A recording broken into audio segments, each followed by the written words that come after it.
Hello दोस्तों, good morning. स्वागत है एक बार फिर से आप सभी का Mishra ji technical YouTube channel में।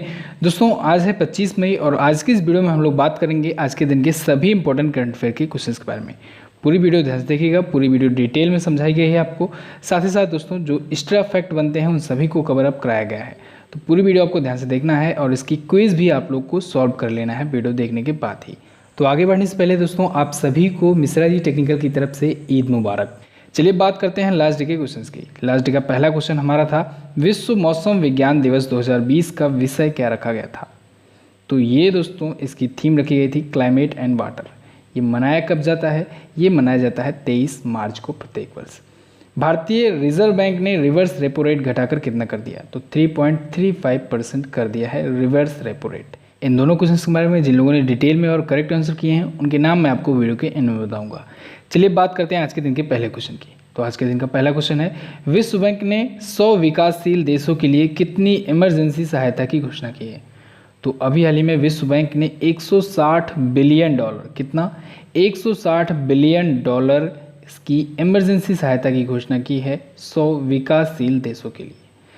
100 जो डेवलपिंग कंट्रीज़ हैं उनको 160 बिलियन डॉलर यानी 160 अरब डॉलर देगा विश्व बैंक। ठीक है, कोविड-19 महामारी की वजह से जो वैश्विक संकट आया हुआ है दोस्तों, इस वैश्विक संकट से बाहर निकालने के लिए ये सहायता की जा रही है। ये पूरी जो हेल्प होगी, सहायता होगी दोस्तों, ये 15 महीनों में पूरी की जाएगी, यानी कि 15 मंथ के टाइम पीरियड में ये पूरी की जाएगी। क्लियर है? तो 100 विकासशील देशों में ये इमरजेंसी हेल्प कैंपेन के तहत दिया जा रहा है विश्व बैंक द्वारा। अब चलिए हम लोग रिवाइज कर लेते हैं कुछ इंपॉर्टेंट टर्म जो वर्ल्ड बैंक से पिछले दिनों में आए हुए थे।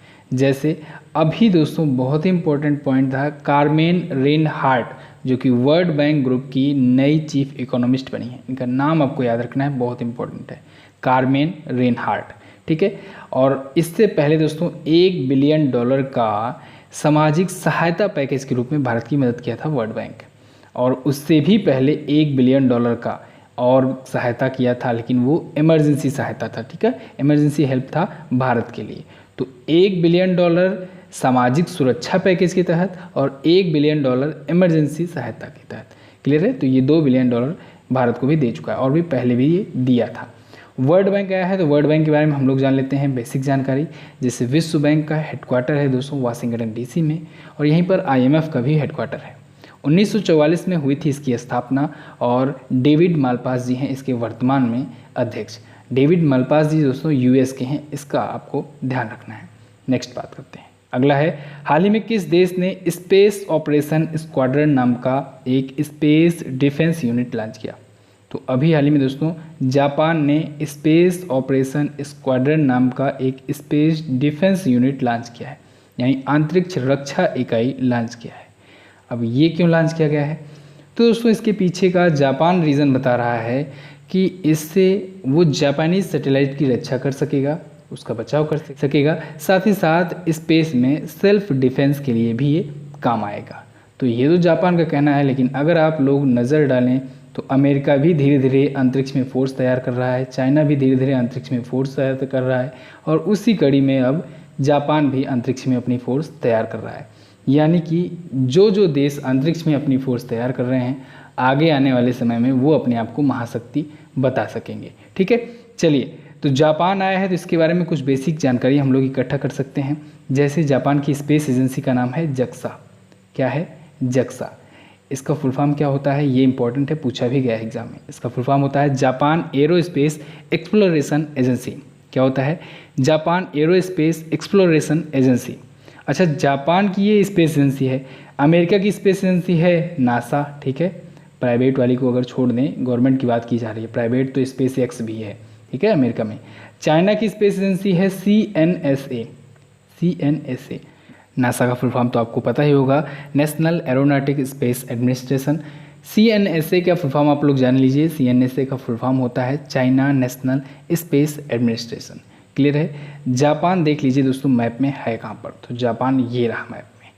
ठीक है, ये इधर चाइना है और इधर उत्तर कोरिया यानी नॉर्थ कोरिया, और इधर साउथ कोरिया, और इधर चाइना है, और कल यहीं पर ताइवान जो है वहाँ से क्वेश्चन आया था। ठीक है, तो ताइवान इधर ही है और ये है जापान। क्लियर? बिल्कुल। चलिए, जापान की राजधानी है टोक्यो। यहीं पर होना था ओलंपिक, लेकिन ये फिलहाल के लिए टाल दिया गया है अगले वर्ष के लिए। मुद्रा है येन, संसद का नाम है डाइट, और उगते सूर्य का देश भी कहा जाता है जापान को। ये एग्ज़ाम अभी CGL का एग्ज़ाम हुआ था, उसमें भी पूछा गया था। शिंजो अबे यहाँ के हैं करंट टाइम पर प्राइम मिनिस्टर। एशियन कॉन्टिनेंट में जापान भी पड़ता है। नेक्स्ट बात करते हैं। अगला है विश्व की सबसे अधिक वेतन पाने वाली महिला एथलीट कौन बनी। तो दोस्तों अभी हाल में फोर्ब्स मैगजीन ने एक लिस्ट जारी की है विश्व की सबसे ज़्यादा कमाई करने वाली महिला एथलीट्स की, और उसमें नाओमी ओसाका, जो कि दोस्तों जापान की स्टार टेनिस खिलाड़ी हैं, टेनिस प्लेयर हैं, और इनको दुनिया की सबसे ज़्यादा कमाई करने वाली, पिछले 1 वर्षों में, पिछले 12 मंथ में दुनिया में सबसे ज़्यादा कमाई करने वाली महिला एथलीट का फोर्ब्स की मैगजीन ने बताया है कि इन्होंने पिछले 12 महीनों में 37.4 मिलियन डॉलर, कितना, 37.4 मिलियन डॉलर की कमाई की है लास्ट 12 मंथ में, ठीक है। और इन्होंने किसको पीछे किया है, सेरेना विलियम्स को। इससे पहले सेरेना विलियम्स थी दोस्तों सबसे ज़्यादा कमाई करने वाली महिला एथलीट, ओके। इन्होंने इनको पीछे कर दिया है 1.4 मिलियन डॉलर से, ओके। चलिए नाओमी ओसाका के बारे में थोड़ा सा और जानते हैं हम लोग दोस्तों। ये 2 ग्रैंड स्लैम जीत चुकी हैं। ग्रैंड स्लैम टूर्नामेंट पर आपको सेपरेट वीडियो दिया गया है। ये टेनिस का टूर्नामेंट होता है, साल भर में 4 ग्रैंड स्लैम होते हैं, और सभी ग्रैंड स्लैम की वीडियो आपको एप्लीकेशन पर मिल जाएगी। MZT ऐप इंस्टॉल कर लीजिए दोस्तों, बहुत ही हेल्पफुल ऐप है। उसमें आपको सभी वीडियोस, सभी प्रकार की ऑडियोज़, PDF फाइल्स और भी बहुत सारी चीज़ें मिल जाएंगी। चलिए नाओमी ओसाका 2 बार की ग्रैंड स्लैम है, टेनिस की स्टार प्लेयर हैं ये, जापान की। क्लियर है। नेक्स्ट बात करते हैं। अगला है हाल ही में राष्ट्रमंडल दिवस कब मनाया गया। तो अभी हाल ही में कॉमनवेल्थ डे मनाया गया दोस्तों 24 मई को। 24 मई को ये प्रत्येक वर्ष मनाया जाता है। ये दोस्तों रानी विक्टोरिया जी के जन्मदिवस पर मनाया जाता है। रानी विक्टोरिया जी का जन्म हुआ था 24 मई 1819 को, तो उनके जन्मदिवस पर ये मनाया जाता है, ठीक है। पहले इसे एम्पायर डे के रूप में जाना जाता था, बाद में अब इसे कॉमनवेल्थ डे के नाम से जाना जाता है। कॉमनवेल्थ ये क्या है। कॉमनवेल्थ संगठन दोस्तों एक ऐसे देशों का संगठन है, ऐसे देशों का ग्रुप है जहाँ पर कभी ना कभी ब्रिटिश का शासन रहा था, ठीक है। यानी कि ब्रिटिश ने कभी ना कभी वहाँ पर शासन किया था उन कंट्रीज़ पर। कुछ एक्सेप्शंस भी हैं, तो आप लोग कंफ्यूज मत होइएगा। वर्तमान में टोटल कॉमनवेल्थ कंट्रीज़ की बात किया जाए तो टोटल 54 कॉमनवेल्थ कंट्रीज़ हैं। कितनी हैं, 54 कॉमनवेल्थ कंट्री हैं। अच्छा, कॉमनवेल्थ ऑर्गेनाइजेशन जो है उसका हेडक्वार्टर है लंदन में, और इसकी स्थापना हुई थी 1926 में, 1926 में, और इसकी सेक्रेटरी जनरल है वर्तमान में पेट्रिका स्कॉटलैंड। अभी कुछ ही दिन पहले ही कॉमनवेल्थ से एक क्वेश्चन आया था। क्या क्वेश्चन था, अभी 32वां कॉमनवेल्थ का स्वास्थ्य मंत्रियों का यानी हेल्थ मिनिस्टर की एक बैठक हुई थी। उसमें हमारे भारत की तरफ से जो यूनियन मिनिस्टर हैं फैमिली एंड वेलफेयर के और हेल्थ मिनिस्टर हैं वो गए हुए थे। गए क्या हुए थे, मतलब वीडियो कॉन्फ्रेंसिंग से हिस्सा लिए थे, ठीक है। क्योंकि आजकल लॉकडाउन की वजह से कहीं कोई पर जा नहीं रहा है, वीडियो कॉन्फ्रेंसिंग से ही सारा समिट, सारा ऑर्गेनाइजेशन हो रहा है, तो वीडियो कॉन्फ्रेंसिंग से वो हिस्सा लिए थे, इसे आपको ध्यान रखना है। अच्छा, डॉक्टर हर्षवर्धन जी WHO के एग्जीक्यूटिव पैनल के ये अध्यक्ष भी हैं, ये भी याद रखिएगा 1 साल के लिए। चलिए नेक्स्ट बात करते हैं। अगला है हाल ही में किस टेलीकॉम कंपनी ने AI स्टार्टअप वाइसजेन में 10% की हिस्सेदारी खरीदी है। तो अभी हाल ही में एयरटेल ने दोस्तों अभी एक AI स्टार्टअप है, आर्टिफिशियल इंटेलिजेंस का स्टार्टअप है वाइसजेन नाम का, इसमें 10% की अपनी हिस्सेदारी खरीदी है, ठीक है। और ये जो AI स्टार्टअप है ये गुड़गांव बेस्ड एक स्टार्टअप है दोस्तों, आर्टिफिशियल इंटेलिजेंस पर वर्क करता है। ये बेसिकली जो कंजर्वेशनल AI टेक्नोलॉजीज़ हैं उन पर वर्क किया करता है। तो इसमें 10% की हिस्सेदारी खरीदी है एयरटेल ने। क्लियर है। अब ये हिस्सेदारी से संबंधित क्वेश्चन है। अभी दोस्तों आपको याद होगा, अभी कल की भी वीडियो में मैंने आपको बताया था कि जियो, रिलायंस जियो, इसमें 5 कंपनीज ने बैक टू बैक अपनी अपनी हिस्सेदारी खरीदी है। जैसे सबसे पहले फेसबुक ने खरीदा 9.99% की हिस्सेदारी। उसके बाद दोस्तों जो खरीदी वो है सिल्वर लेक, फिर विस्टा इक्विटी, फिर जनरल अटलांटिक, फिर उसके बाद KKR ने अभी हाल ही में 2.32% का हिस्सेदारी अपना खरीदा है रिलायंस जियो में। तो इसे भी आपको याद रखना है। चलिए अब एयरटेल के बारे में जान लेते हैं। एयरटेल, इसकी स्थापना हुई थी दोस्तों 1995 में। इसका हेडक्वार्टर है दिल्ली में, और इसके करंट टाइम पर चेयरमैन हैं सुनील भारती मित्तल, और इसके MD और CEO हैं गोपाल विट्ठल। नेक्स्ट बात करते हैं। अगला है फिक्की लेडीज़ ऑर्गेनाइजेशन का राष्ट्रीय अध्यक्ष किसे नियुक्त किया गया? तो अभी हाल ही में दोस्तों FLO यानी कि फिक्की लेडीज़ ऑर्गेनाइजेशन, इसका राष्ट्रीय अध्यक्ष नियुक्त किया गया है जानवी फूकन को। किसे? जानवी फूकन को। ये फिक्की लेडीज़ ऑर्गेनाइजेशन क्या होता है दोस्तों? फिक्की लेडीज़ ऑर्गेनाइजेशन जो है ये दक्षिण पूर्व एशिया का यानी कि साउथ ईस्ट एशिया का सबसे पुराना वुमेन बेस्ड एक वुमेन लीडरशिप वाला एक ऑर्गेनाइजेशन है, और साथ ही साथ में ये फिक्की का ही एक यूनिट है। फिक्की के बारे में तो आपको पता ही होगा, फिक्की क्या होता है। फिक्की का फुल फॉर्म होता है federation of Indian chambers of commerce and industry. तो इसी का एक यूनिट है ये महिलाओं के लिए, ठीक है। ये महिलाओं द्वारा ही बेसिकली ऑपरेट किया जाता है, यानी कि उसको लीड किया जाता है, ठीक है। तो जानवी फूकन को अभी हाल ही में FLO का राष्ट्रीय अध्यक्ष नियुक्त किया गया है। क्लियर है? अच्छा, इनसे पहले कौन थे? तो इनसे पहले थे दोस्तों हरजिंदर कौर तलवार, और हरजिंदर कौर तलवार की जगह पर आई हैं जानवी फूकन, ठीक है। और जो आपको C ऑप्शन में दिख रहे हैं घनश्याम दास बेड़ा जी, इन्होंने ही फिक्की की स्थापना की थी। याद रखिएगा, फिक्की की स्थापना की थी घनश्याम दास बेड़ा जी ने। संगीता रेड्डी जो दिख रही हैं ये वर्तमान में फिक्की की अध्यक्ष हैं। क्लियर है? फिक्की की अध्यक्ष हैं संगीता रेड्डी। फिक्की की स्थापना हुई थी 1927 में। किसने स्थापना की थी? घनश्याम दास बेड़ा जी ने। इसका हेडक्वार्टर है नई दिल्ली में। नेक्स्ट बात करते हैं। अगला है हाल ही में चीन सरकार ने किस देश के निर्यात पर 80% का टैरिफ लगा दिया? तो अभी हाल ही में चाइना ने दोस्तों ऑस्ट्रेलिया के निर्यात पर यानी एक्सपोर्टेशन पर 80% का टैरिफ लगा दिया है। अब इसके पीछे का रीज़न ये माना जा रहा है कि ऑस्ट्रेलिया ने दोस्तों अभी हाल ही में मांग उठाई थी कि कोविड-19 को लेकर एक स्वतंत्र जांच होनी चाहिए। और ऑस्ट्रेलिया ही नहीं, ऑस्ट्रेलिया के साथ साथ ब्रिटेन सहित 100 से ज़्यादा कंट्रीज़ ने इनका सपोर्ट किया, और वो लोग भी अब मांग कर रहे हैं, डिमांड कर रहे हैं कि एक स्वतंत्र जांच होनी चाहिए। एक्चुअली में सब लोग चाइना पर आरोप लगा रहे हैं कि चाइना कोविड-19 की इन्फॉर्मेशन छुपाया है, तो इस वजह से चाइना को ये बात अच्छी नहीं लगी, और ये जो है क्योंकि शुरुआत ऑस्ट्रेलिया ने किया था, इस वजह से ऑस्ट्रेलिया के निर्यात पर 80% का टैरिफ बढ़ा दिया है। क्लियर? बिल्कुल। चलिए अब हम लोग बात कर लेते हैं ऑस्ट्रेलिया की। ऑस्ट्रेलिया दोस्तों ऑस्ट्रेलिया महाद्वीप में पड़ता है। कैनबरा है यहाँ की राजधानी। ऑस्ट्रेलियन डॉलर है यहाँ की करेंसी। पार्लियामेंट यहाँ की संसद का नाम है। सबसे छोटा महाद्वीप है ऑस्ट्रेलिया महाद्वीप। स्कॉट मॉरिसन 30वें यहाँ के प्राइम मिनिस्टर हैं। नेक्स्ट बात करते हैं। अगला है हाल ही में संयुक्त राष्ट्र में भारत के नए स्थायी प्रतिनिधि राजदूत कौन बने? तो अभी हाल ही में संयुक्त राष्ट्र में यानी यूनाइटेड नेशन में दोस्तों भारत के स्थायी प्रतिनिधि राजदूत बने हैं TS तिरुमूर्ति।